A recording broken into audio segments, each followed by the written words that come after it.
तो welcome back guys, वापस से आज जो कर ले गए हम न्यूरल कंट्रोल एंड कोऑर्डिनेशन, जहाँ पर हमने लास्ट टाइम जो है आपको इंट्रोडक्शन बताया था न्यूरल कंट्रोल एंड कोऑर्डिनेशन का।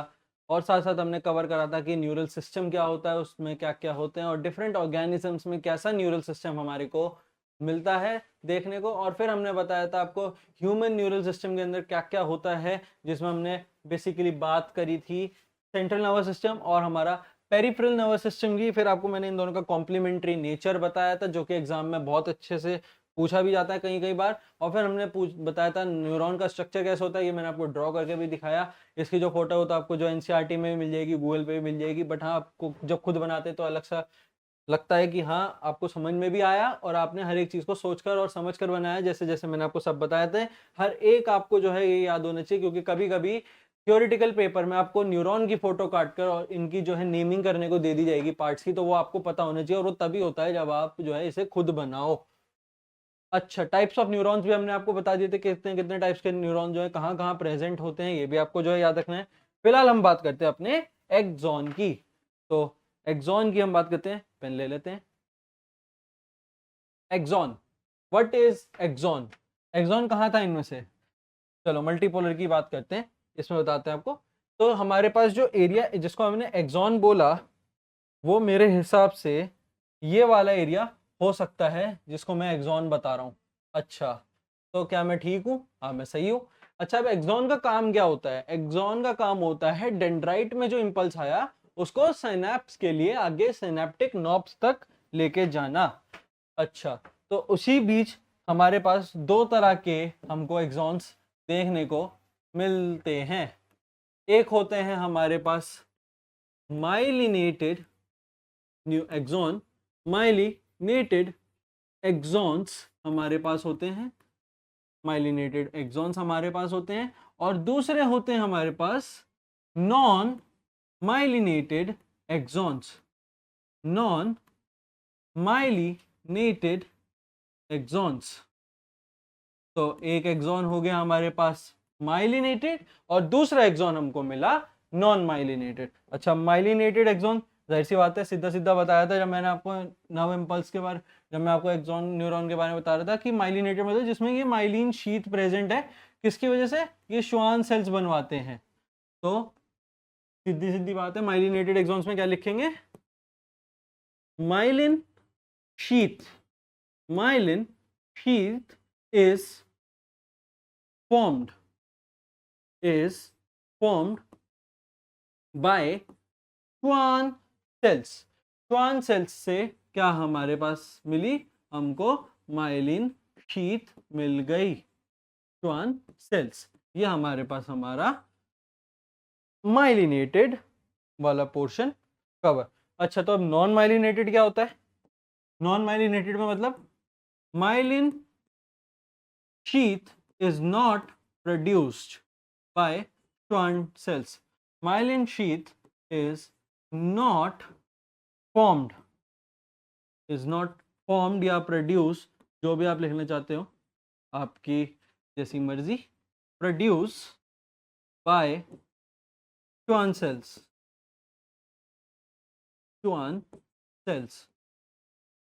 तो Schwann cells जब माइलिनेटेड शीथ नहीं बनाते या नहीं प्रोड्यूस करते, तब वहां मिलता है हमको नॉन माइलिनेटेड एक्सॉन, और जब बना देते तो मिल जाता है हमें माइलिनेटेड एक्सॉन। अच्छा, इस चीज से हमें एक चीज तो पता चली कि हाँ एक्सॉन के ऊपर, एक्सॉन की ऊपरी सरफेस पर स्वान सेल्स तो प्रेजेंट हमारे पास होंगे ही होंगे। अब चाहे वो माइलिन शीथ बनाए या माइलिन शीथ ना बनाए, उससे कोई फर्क नहीं पड़ता। हाँ बस थोड़ा सा प्रोटेक्शन का फर्क पड़ता है, बट स्टिल श्वान सेल्स तो हमारे पास प्रेजेंट है। हम यहाँ मेन बात कर रहे हैं प्रोटेक्शन की, नहीं श्वान सेल्स के प्रेजेंट होने की।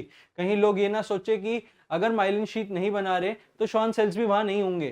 तो नॉन माइलिनेटेड एक्सॉन्स पर स्टिल श्वान सेल्स प्रेजेंट है, बट वो माइलिन शीथ को प्रोड्यूस नहीं कर रहे, तो श्वान सेल्स हमारे पास होंगे ही होंगे। अच्छा, अगली चीज, इस चीज पे भी आप ध्यान ना दीजिए, फिलहाल आपको ध्यान यहां पर देना है जो मैं करवा रहा हूं। अच्छा, अब अगर माइलिनेटेड एक्सॉन है तो माइलिनेटेड एक्सॉन के ऊपर हमारे पास माइलिनेटेड नर्व फाइबर भी तो होगा। माइलिनेटेड एक्सॉन है तो माइलिनेटेड नर्व फाइबर भी तो होगा। तो अगर मैं यहां लिखूं myelinated nerve fiber, myelinated nerve fiber। तो माइलिनेटेड नर्व फाइबर में क्या है? माइलिनेटेड नर्व फाइबर, तो हमारे बॉडी में दो तरह के मैटर्स प्रेजेंट है। एक होता है हमारा व्हाइट मैटर और एक होता है हमारा ग्रे मैटर, डार्क मैटर नहीं, ग्रे मैटर। तो माइलिनेटेड नर्व फाइबर्स में क्या प्रेजेंट होता है हमारा? इसमें हमारा व्हाइट मैटर प्रेजेंट होता है। व्हाइट मैटर है तो व्हाइट से लिखते हैं। इसमें हमारा व्हाइट मैटर प्रेजेंट होता है। और ये कहाँ होता है हमारे पास? ये हमको प्रीडोमिनेटली कहाँ मिलता है? Present in CNS, present in CNS। CNS बोले तो सेंट्रल नर्वस सिस्टम। अच्छा, अब सेम हमारे पास नॉन माइलिनेटेड भी है। तो नॉन माइलिनेटेड की बात करते हैं। Non myelinated, myelinated nerve fibre, nerve fibre. तो नॉन माइलिनेटेड नर्व फाइबर जिसमें श्वान सेल्स तो थे, बट वो जो है उसको नहीं बना रहे थे। किसको नहीं बना रहे थे? माइलिन शीट को। तो इसमें हमारे पास प्रेजेंट होता है हमारा ग्रे मैटर। इसमें क्या होता है हमारे पास? हमारा ग्रे मैटर। तो ग्रे मैटर होता है। अब ये कहाँ कहाँ प्रेजेंट होता है इसकी बात करते हैं। ये हमको दिख जाएगा प्रेजेंट इन बोथ। ये हमको हमारे CNS में भी दिखता है एंड हमारे PNS में भी दिखता है। CNS में भी है, PNS में भी है। ये आपको याद होना चाहिए। अच्छा, तो अब एक बात आपको बता देते हैं, CNS में व्हाइट मैटर और ग्रे मैटर की कैसे कैसे पोजीशन होती है। तो इधर बताते हैं, फिर आपको ये ऊपर वाला जो मैंने लिखा हुआ है ऑलरेडी पहले से, इसके बारे में बताएंगे, या पहले यही बता दें? चलो इसे बता देते हैं। अच्छा, सेल बॉडी, सेल बॉडी को CNS में बोलते हैं न्यूक्लियाई। सेल बॉडी को, अगर आप सेल बॉडी की बात कर रहे हो, सेल बॉडी मतलब वो जो न्यूरॉन की सेल बॉडी थी, ये जो न्यूरॉन की सेल बॉडी थी ना, इसकी बात कर रहे हैं। हाँ, तो न्यूरॉन की जो सेल बॉडी है, अगर मैं CNS में बात करूंगा तो उसको हम बोलेंगे न्यूक्लियाई। अच्छा सर, ये तो ठीक है। अब अगर वो PNS में आ जाएगा तो उसी सेम चीज को बोलेंगे गैंग्लिया। तो जो आपको फर्स्ट लेक्चर में गैंग्लियास के बारे में बताया था, इधर अभी बताते हैं, आपको याद दिलाएंगे एकदम अच्छे तरीके से। इधर बताया था कि इधर ब्रेन तो होता है इंसेक्ट में, बट साथ में गैंग्लियास भी प्रेजेंट होते हैं। ये गैंग्लिया आपको बताए थे। तो ये गैंग्लिया और कुछ नहीं, उसकी सेल बॉडी ही होती है। तो ये भी हमारे पास हो गया। अच्छा, नर्व फाइबर्स, दो तरह के फाइबर्स बताए थे, एफरेंट और इफरेंट। तो अगर नर्व फाइबर्स CNS में आते हैं तो उसको हम बोलते हैं ट्रैक, और अगर वही PNS में होंगे तो उसे हम बोलेंगे नर्व्स। नर्व्स मतलब नसें, ट्रैक मतलब जो नली लेकर जा रही है खाली जगह।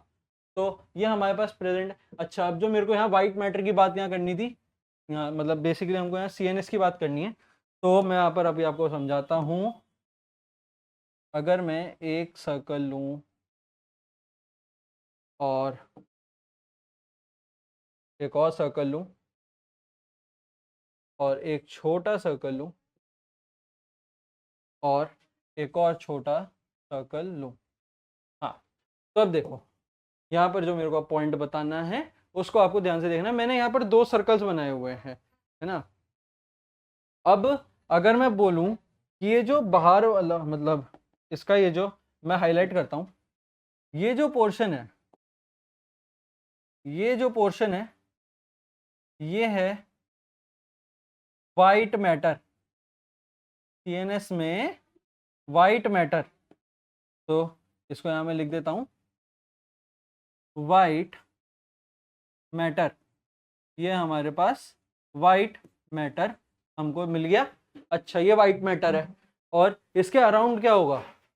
ग्रे मैटर होगा। तो ग्रे लेते हैं और ड्रॉ करना चालू करते हैं।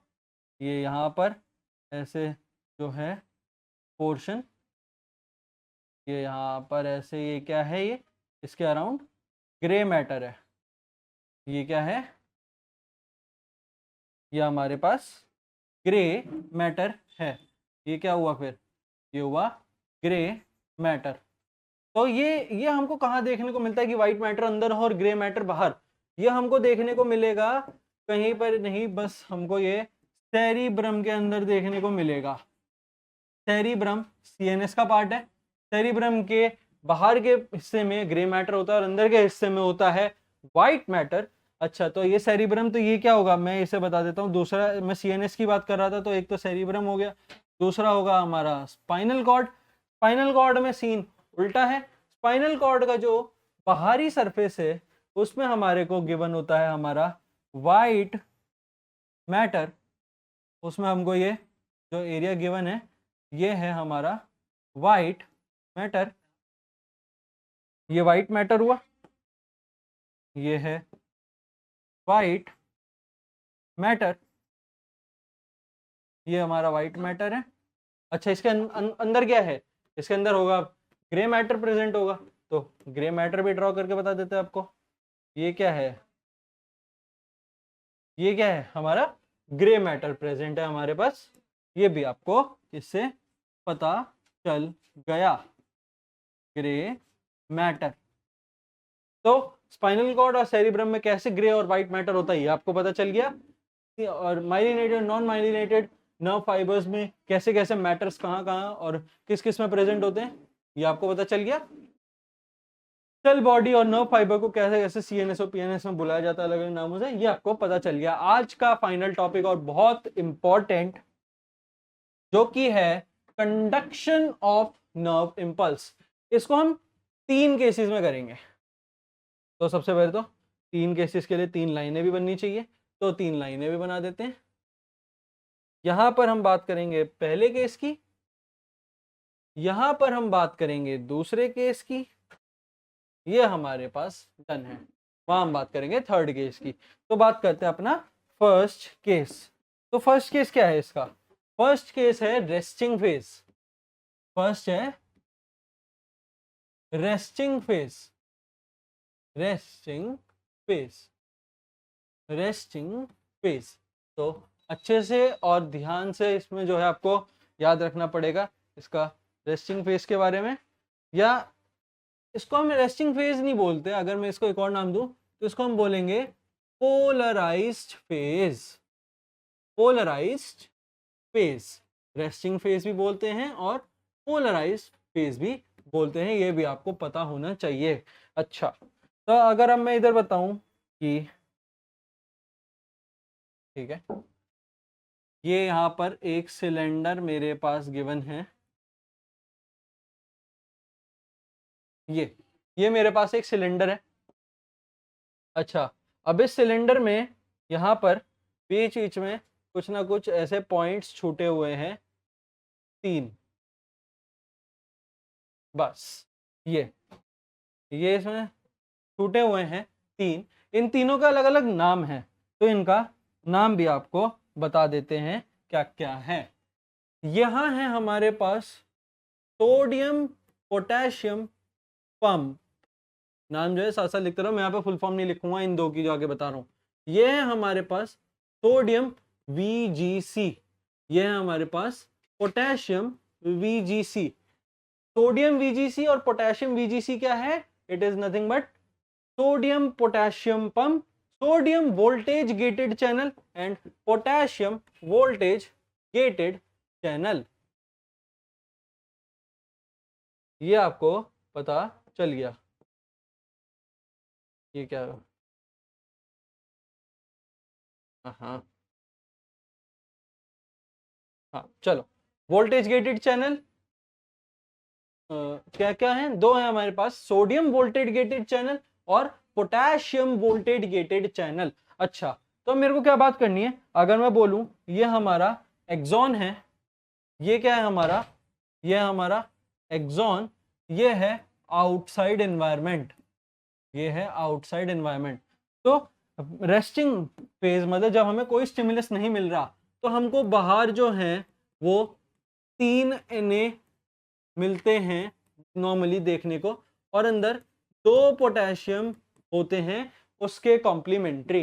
मतलब बाहर 3 Na, अंदर 2 potassium.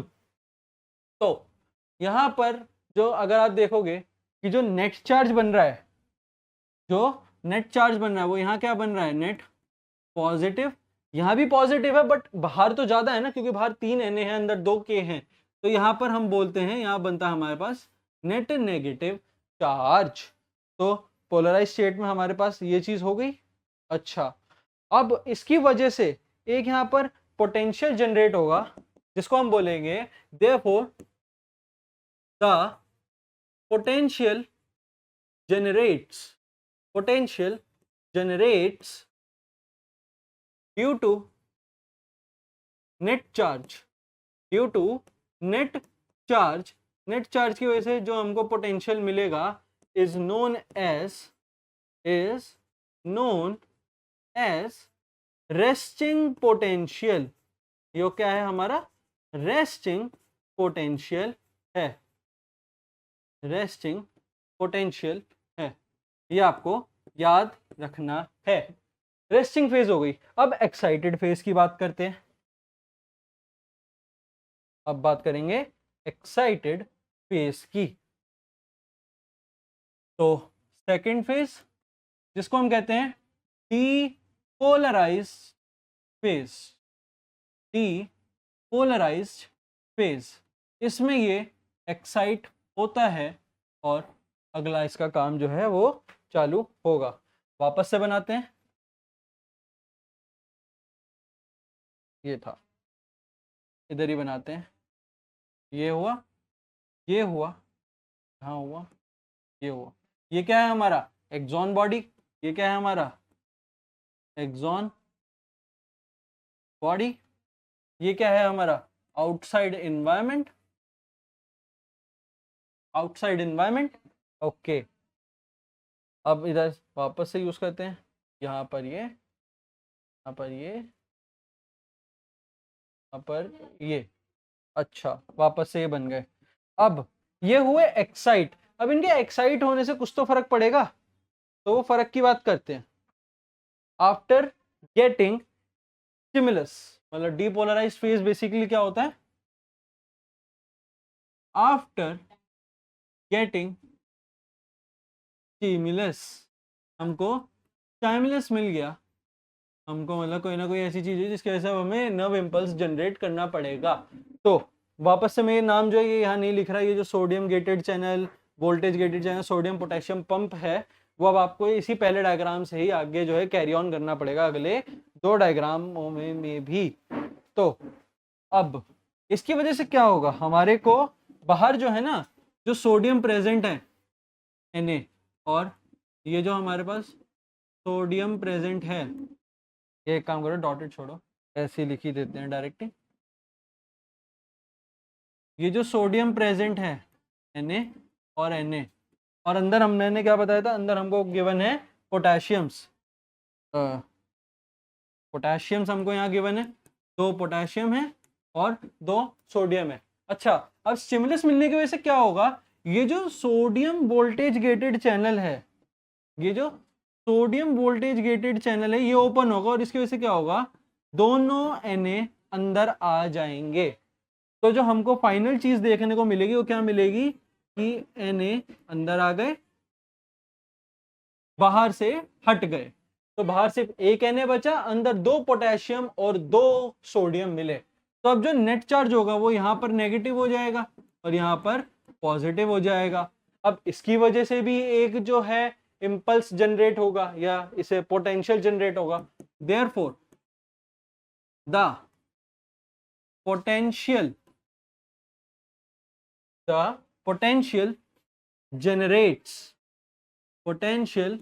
generates due to increase in which, increase in net charge, increase in net charge inside axon,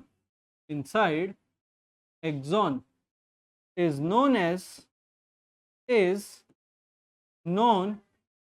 इसका नाम भी आपको याद रखना है, it is called action potential. ये क्या होता है हमारा, एक्शन पोटेंशियल होता है। ये भी आपको याद रखना है। अच्छा, अब तीसरी फेज की बात करते हैं। तीसरी फेज क्या है? अब देखो, हर एक चीज का नियम है, अगर वो चिल रखी है और हमने उसको बिगाड़ा तो उसको वापस होना पड़ेगा, लाइक अ रबर बैंड। तो ये क्या है? लाइक अ रबर बैंड इसको हम बोल सकते हैं। पहले क्या हुआ था? रेस्टिंग फेज आया, फिर क्या आया? Depolarize phase. अब क्या आएगा? रेस्टिंग मतलब पोलराइज्ड, डीपोलराइज्ड, फाइनल क्या आएगा? Repolarised phase. तो थर्ड वन, रीपोलराइज्ड फेज, मतलब अब जो है ये वापस से अपनी जो ये वाली कंडीशन है रेस्टिंग की, इसमें जाने को बेताब है। तो इसको उधर पहुंचाना हमारा काम है, इसको उधर पहुंचा देते हैं फिर।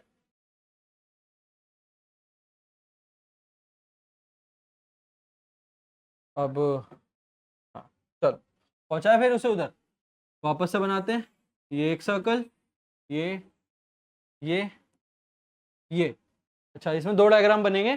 कोई ऐसे जैसे पोटेंशियल पोटेंशियल की तो इसमें बात नहीं होने वाली, बट हाँ आपको डायग्रामेटिकली ही समझाना पड़ेगा। ये यहाँ से कट और ये यहाँ से कट। हाँ, वापस से देखो। अच्छा, अंदर क्या था? दो सोडियम थे, दो पोटेशियम थे, दो सोडियम थे और दो हमारे पास पोटेशियम थे। अब क्या होगा?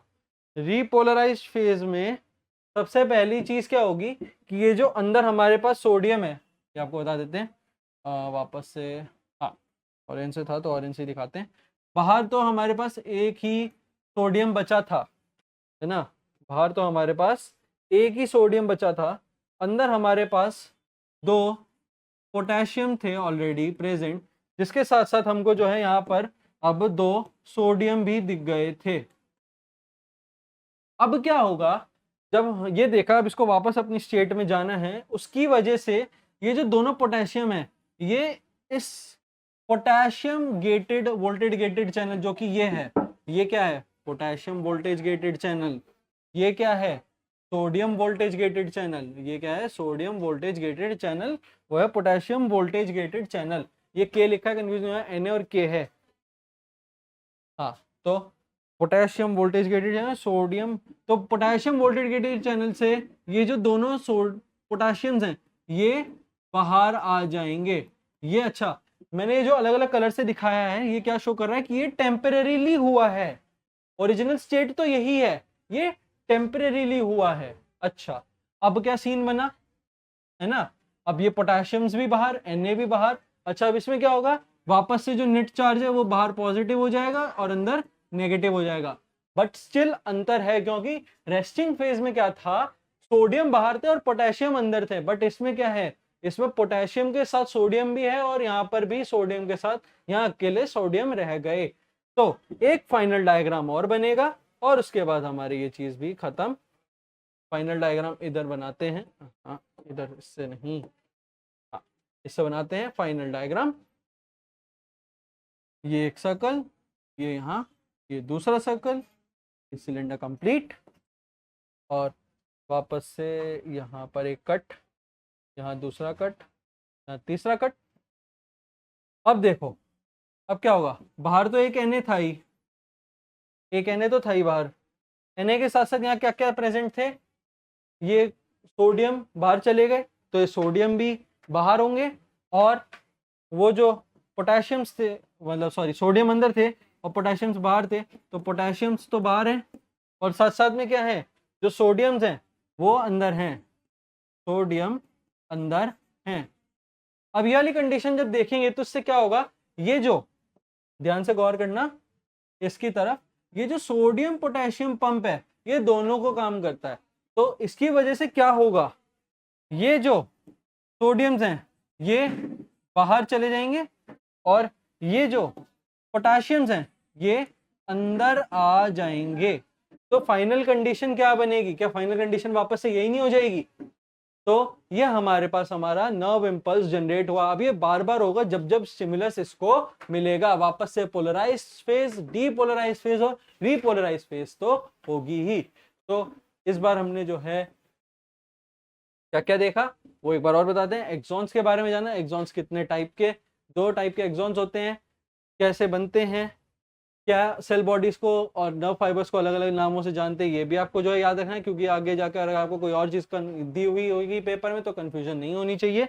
और मेन चीज जो हमने करी, कंडक्शन ऑफ नर्व इम्पल्स, इसको आप ऐसे ही याद रखेंगे तो अच्छा रहेगा। यहाँ पर भी बता देते हैं, यहाँ पर फिर वापस से नेट पॉजिटिव और नेगेटिव बिल्कुल वैसे ही हो जाएगा। वापस से ये स्टिमुलस लेने के लिए तैयार है, वापस से रेस्टिंग से डीपोलराइज हो जाने के लिए, और फिर वापस से हो जाएगा, फिर वापस से आएगा। तो सेम चीज बार बार साइकिल में चलती रहती है। नेक्स्ट टाइम हम करेंगे सिनैप्स को। Thank you so much.